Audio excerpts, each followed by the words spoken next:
I'd like to, without any further introductions, go right into our first presenter today, Mr. or Dr. Bruce Wong. Bruce is a prominent Australian entrepreneur and philanthropist. He's the managing director of Foot Solutions Australia Proprietary Limited, a podiatry company in Australia. He's also the founder of the Bruce Wong Foundation, a not-for-profit organization dedicated to fostering a more inclusive Australia by addressing barriers to opportunity for multicultural communities.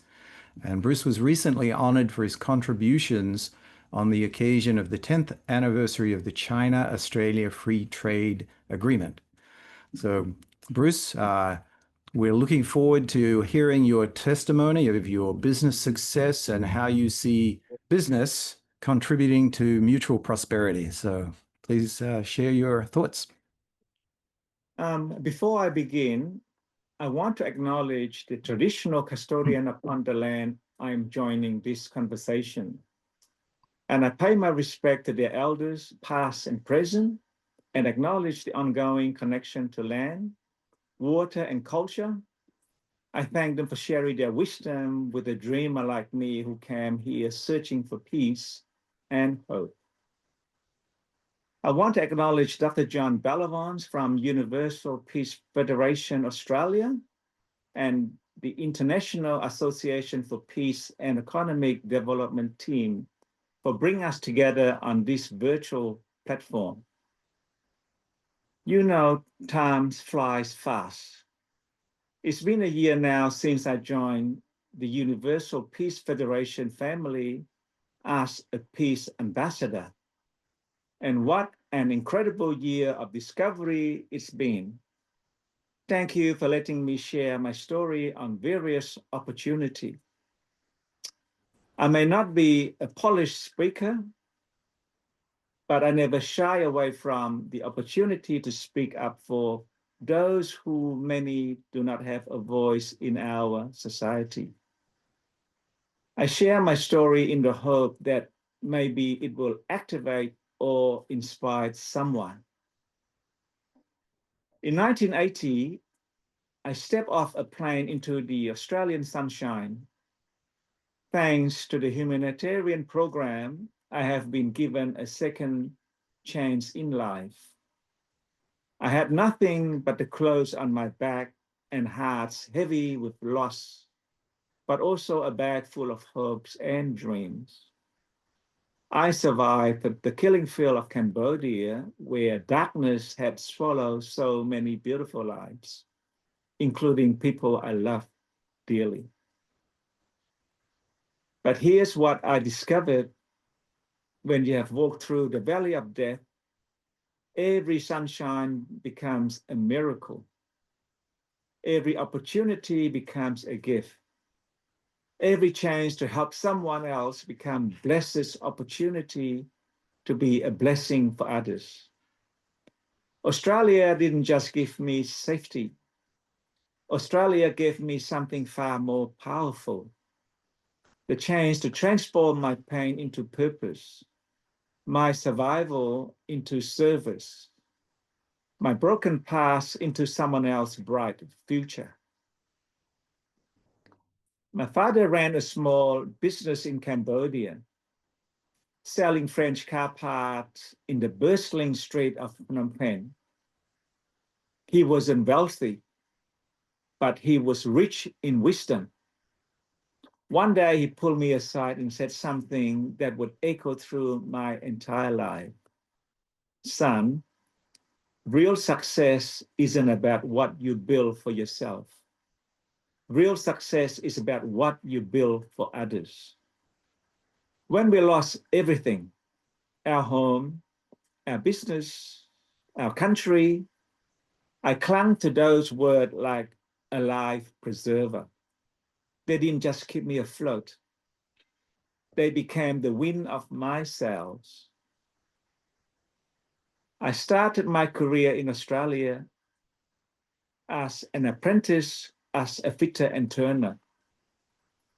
40 years later, I lead Food Solution Australia. But you know what hasn't changed? I still believe in the power of honest work. I still believe in getting my hands dirty. I still believe that every single day is a chance to build something bigger than ourselves. Every morning, I wake up asking, how can what I do today light up someone else tomorrow?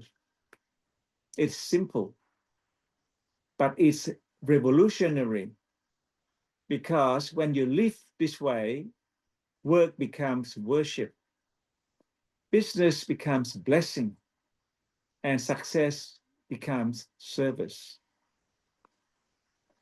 The Bruce Wong Foundation may sound grand, but it was born from a simple truth. When you've been lifted up, you reach down to lift others.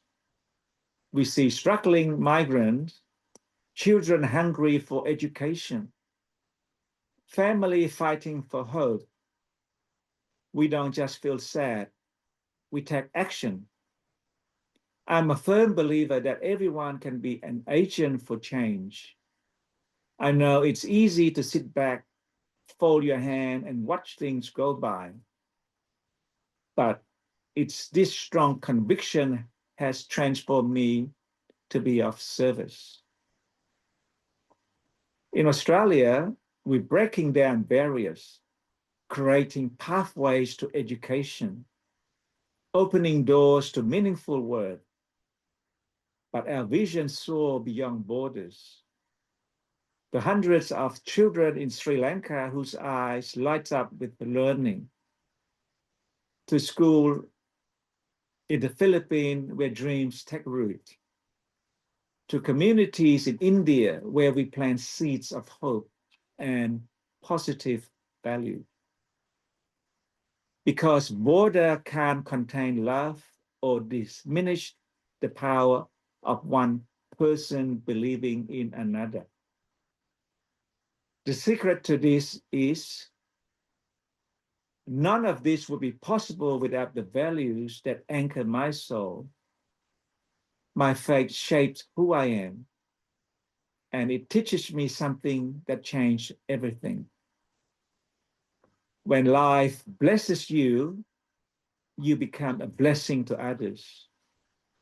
We did not escape Cambodia just to build a comfortable life.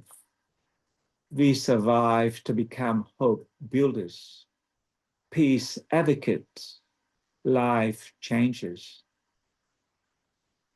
People ask me, Bruce, how do you choose your team? It's beautifully simple. I look for hearts. Skill can be taught. Techniques can be learned. But heart is everything. At Food Solution, we don't just treat feet. We restore confidence. We don't just sell shoes. We give people the foundation to walk into their dreams. In our foundation work, every person who joins us shares one burning passion. They genuinely care about lighting up someone else's world. Here's what 44 years has taught me about peace. It doesn't come from treaty or conferences. Real peace happens when one neighbor helps another, when one business creates dignity through meaningful employment, when one foundation feeds one hungry child's body and soul. That refuge boy who ran from horror is now running toward hope. For thousands of others, the businessman who started with empty pockets is now filling others people's dream. This is how peace really happens. One act of love at a time, one life transformed at a time, one dream fulfilled at a time. I stand before you today not because I'm special. I start here because every one of us carries something extraordinary within us. I'm here because Australia saw potential where others saw problem. Because beautiful people invested in a stranger's future. Because life has planned far bigger and more magnificent than we dare imagine. My call to action is, if that broken refugee boy can build something that touches thousands of lives, imagine what you can do. If that scared young man can turn survival into service, imagine what we can accomplish together. Your story matters. Your dreams matters. Your contribution to this world matters more than you know. Money isn't the enemy, but money without meaning is empty. Business isn't bad, but business without compassion misses the magnificent point. When we use our talents, our success, our resources to elevate others, we discover what real joy feels like. The organization we support, like the Salvation Army, the Monash Children's Hospital, or the community grassroots organizations, show us daily that giving is indeed living. The children in our supported school prove that when you believe in someone, miracles happen. Every life we touch through the foundation demonstrates this truth. We rise by lifting others. Over a decade ago, I traveled to Sri Lanka with a good friend, Sister Shirani, to see what we could do to help the rebuilding of the civil war that ended after 3 decades. By 2024, we reached a milestone that validated years of investment and faith. The first student who had begun their educational journey in Sister Shirani's preschool took their O-level examination, equivalent to year 10 in Australia. The results were extraordinary. All 50 eligible students sat for the exam, with 22 obtaining 7 A's grades out of 12 subjects, and 2 achieving perfect scores with 12 A's. What's exciting about this is that this is just the beginning. Here's the magnificent truth I want to pass on to you as a takeaway. You don't need to survive killing field to change the world. You don't need to be a refugee to rescue someone's dreams. You don't need to be rich to be ridiculously generous with your spirit. You just need to care, really, deeply, authentically care about the person sitting next to you, about the family struggling in your neighborhood, about the child who doesn't have what you have. And your time is now. Your opportunity is here, and your chance to matter is today. The field that once knew only death in Cambodia are now bursting with life again. Children love where soldiers once marched. Flowers bloom where tears once fell. Life always win over death. Hope always conquered fear. Love always triumphed over hate. Only when people like you choose to plant gardens of possibility instead of harvesting weeds of bitterness. Here's my challenge to you. Don't just listen to my story. Start writing your own epic tales of hope. Don't just feel inspired. Become inspiring. Don't just receive, become a giver, a lifter, a dream builder. The businesses we build should serve people, not just profit. The communities we create should welcome everyone, not just some. The hope we have discovered in this incredible country should reach into every corner of our world. Your story is making a difference starts today. Your chapter of changing lives begins now. And thank you for all listening tentatively and letting me share my heart with you. Now let's go out and share my heart with the world. Let's go build bridges of hope, plants garden of possibility. Last but not the least, be a miracle someone else desperately needs. And thank you to our host for giving me this opportunity to speak. And may each of us become the living proof that one life can change everything. And thank you. Thanks. That was very heartfelt and I think very inspirational kind of story. And you're getting a lot of applause there, I can see.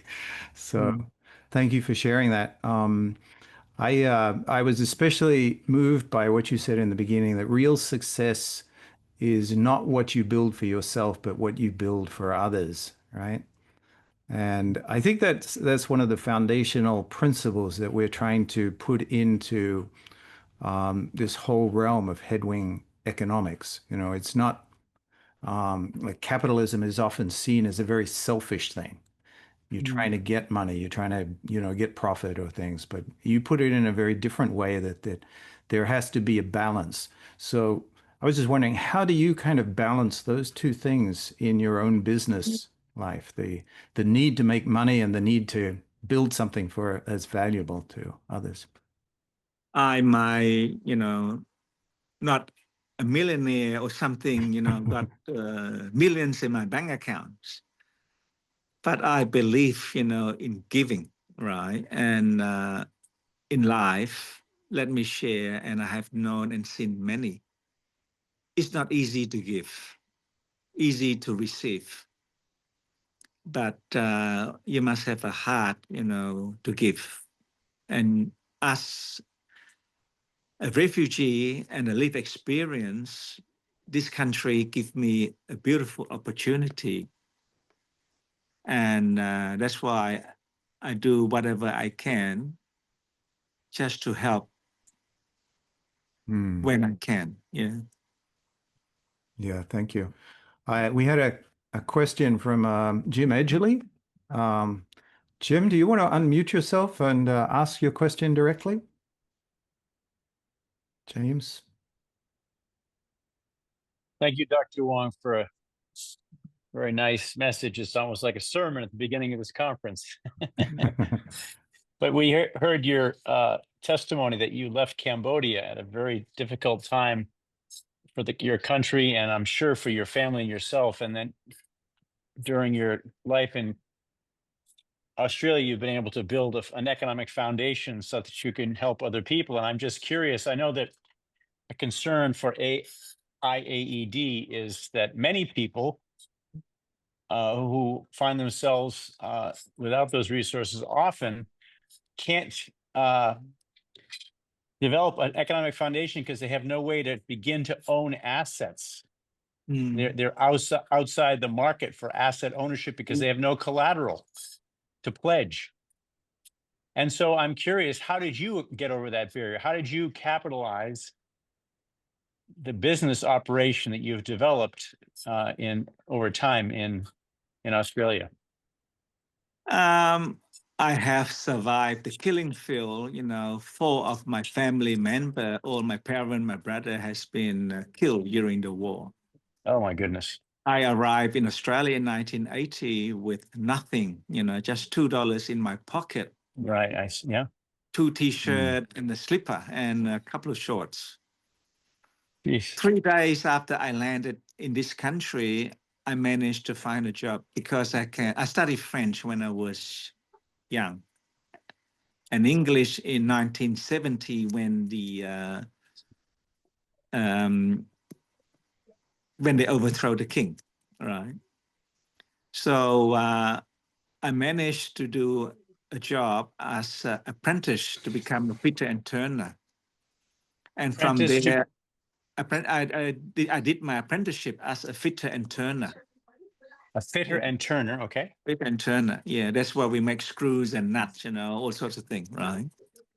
And as things evolve, you know, I am blessed with opportunity that I can keep moving forward.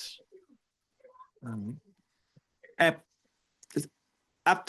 think you have to learn to do business and also have to learn to save, not to spend. There's three people in life that one spend before they earn. And the other one spend when they see the forecast.